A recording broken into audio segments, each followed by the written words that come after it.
Hey y'all, welcome to chapter 4. Before we get started, I'm going to take a look at the comprehension questions that you are supposed to be answering either while you're listening to me or when you're done listening to me read the story.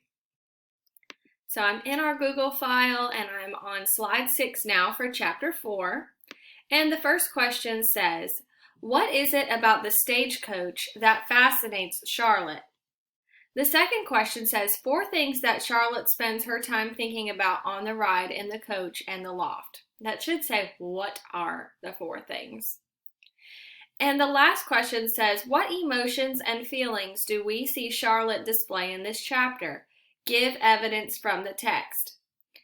Y'all, yesterday Miss Brown and I had a nice conversation about the good things that we're seeing from you answering these slides and then some things that need improvements. Some things that are going really well are that you guys are answering the questions correctly, like you're hearing the right answers and you're knowing where to find the answers from the text from where I'm reading that part. The part that needs a little bit of improvement is making sure that you are making your answer at 4th grade level. So you need to restate the question. So look at number 1 for chapter 4. It says, what is it about the stagecoach that fascinates Charlotte? Well, if we're going to restate that, we're going to use words from the question to start our answer. So it should say, some things about the stagecoach that fascinates Charlotte is, and then you answer it with the answer that you are going to put. Make sure that your spelling is correct if you see the word on the page. Okay? Charlotte's name should be spelled correctly because Charlotte's name is on the page. Make sure that you have correct capitalization and punctuation too, guys. This is 4th grade level. And you were taught these things, so those are what we expect from you, okay? All right, here we go with chapter 4. Remember when we left off at chapter 3, Charlotte had just cut her hair off and she had just run away. We don't know if she's made it there yet. Before dawn, Charlotte came upon the wooden sign for Concord. She stopped and gathered some rocks and piled them up around the base. She pictured Vern riding into town next week and seeing her signal, nodding his head and smiling to himself. At least she hoped it would be that way. She still had to get on the stage without getting caught. Charlotte sat on the bench in front of the delivery office and ate the sandwich Vern had packed. A sign in the window said southbound coach at 6 a.m. Charlotte figured that with luck, Mrs. Boyle wouldn't know for sure that she was gone until about 7 a.m. By that time, she would be just far enough away. When the ticket office opened up, she gathered Vern's coins and bought a one-way ticket to Manchester. Charlotte's heart leaped when she heard the pounding hooves. She looked toward the end of the road where it led to town. Then out of a dust cloud she saw the horses. Harnessed, 6 handsome, great-limbed horses trotted toward her. They were mostly gray Mustangs, but there was one bay, and a sorrel like Freedom. Healthy and well-tended, they seemed eager to work in the traces that wove them together. Behind them, the driver sat atop of the stagecoach, holding the reins in a perfect control.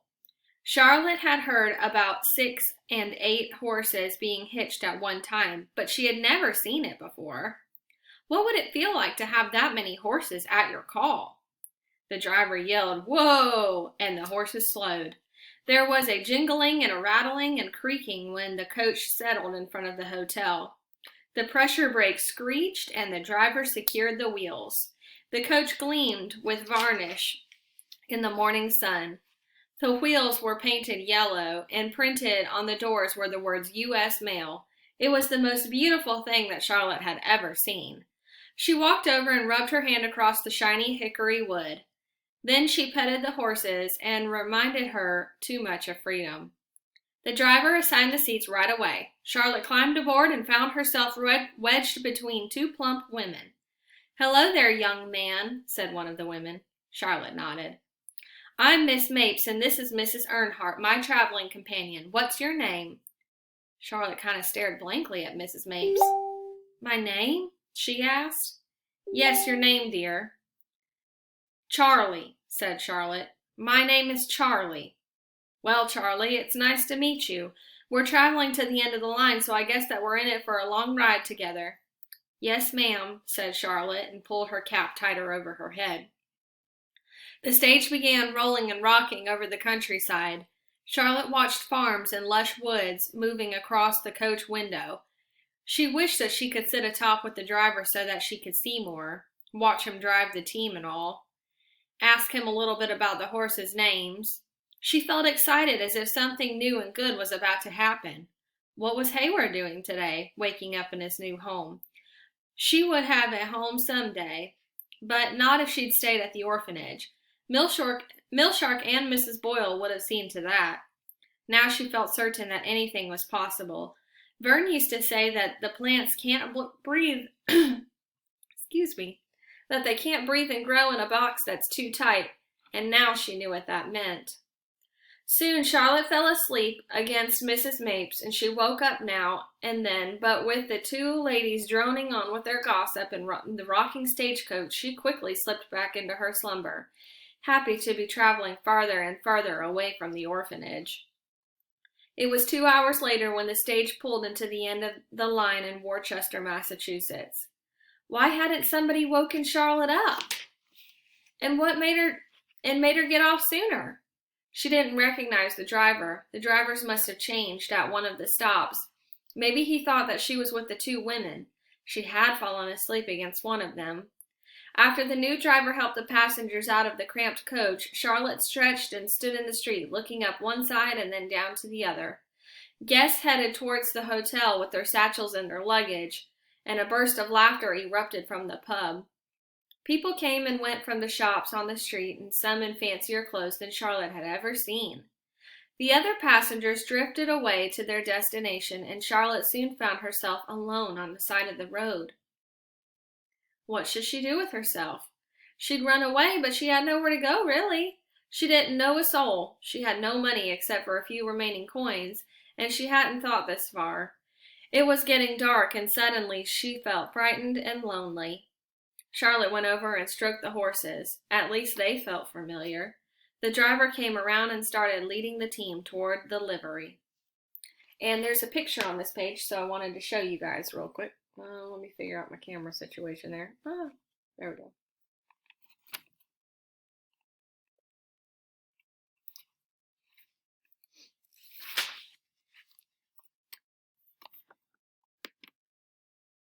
Want some help? Asked Charlotte. The driver began unhitching the team. No, thank you. I take care of my own horses myself, but you're welcome to watch me put 'em to bed.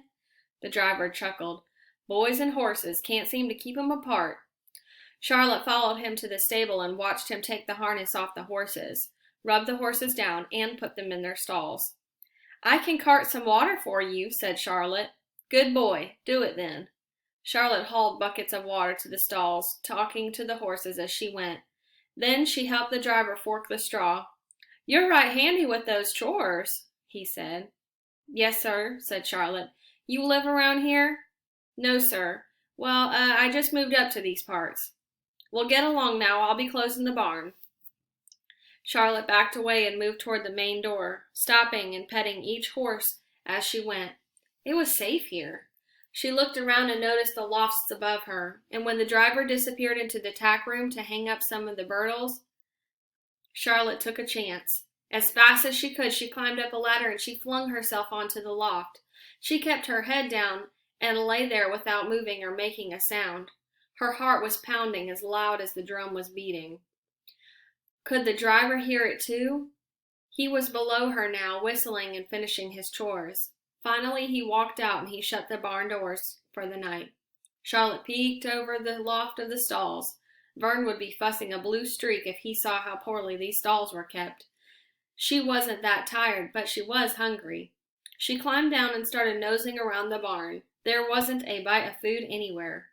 Out of habit, she picked up a rake and she started cleaning a stall. Then she straightened the burdles in the tack room. Later, she climbed back into the loft. Her stomach growled and complained, but finally she slept. She dreamed about mush and potato soup. The next morning, Charlotte woke to the sound of a busy stable. Stock tenders called to one another. Birtles and traces jangled, and the stable master barked out orders. Charlotte peered over the edge of the loft and barely moved. She couldn't just climb down and appear. They might throw her out. She listened to the comings and goings for some hours until things settled down. Maybe it was lunchtime. When no one was moving about, all she could hear down below was whinnies, whines of the horses. She pushed up the loft window. It opened to a low roof, and she quietly climbed out, shimmied down the wooden support beam, and landed behind the main barn. Hungrier than she could ever remember, she went to the general store with her remaining money, and she bought some apples. She kept hidden mainly behind the buildings, moving from place to place every hour or so before dark. She watched some boys having races in the fields. It would have been easy to join them, easy to beat them and all, but there were too many questions that Charlotte didn't want to answer. Besides, if Millshark were looking for her, everyone would know about a new kid who can run circles around the rest of them. After the boys got called home for supper, she stayed hidden until dark settled in. She thought about the home-cooked meals that they'd be eating. Several times she took out the kerchief that Vern had made her and fingered the buttonholes. She wondered at all the places that it had been and all the places that it was going to go. When there was no more activity at the stables, she climbed back into the loft window and quietly waited until the barn was closed for the night. Again, she cleaned the stalls. She wondered how long she could keep doing this. And again she had trouble sleeping, fitfully tossing in the hayloft, with dreaming and running and almost being caught. And when she woke up, someone was standing over her with a pitchfork in her face. And that's the end of chapter 4, y'all. I think it's so interesting when authors do that, when they end a chapter with like something that makes you go, oh my goodness, what's happening next? And that's something to take into your writing when you are an author. Even when you're just writing a paper, each paragraph that you lead should lead into the next paragraph and should think, oh my goodness, what's about to happen? Because as the reader, we don't know, and it's so exciting and we want to continue reading. So I'll see you guys on the next video for chapter 5.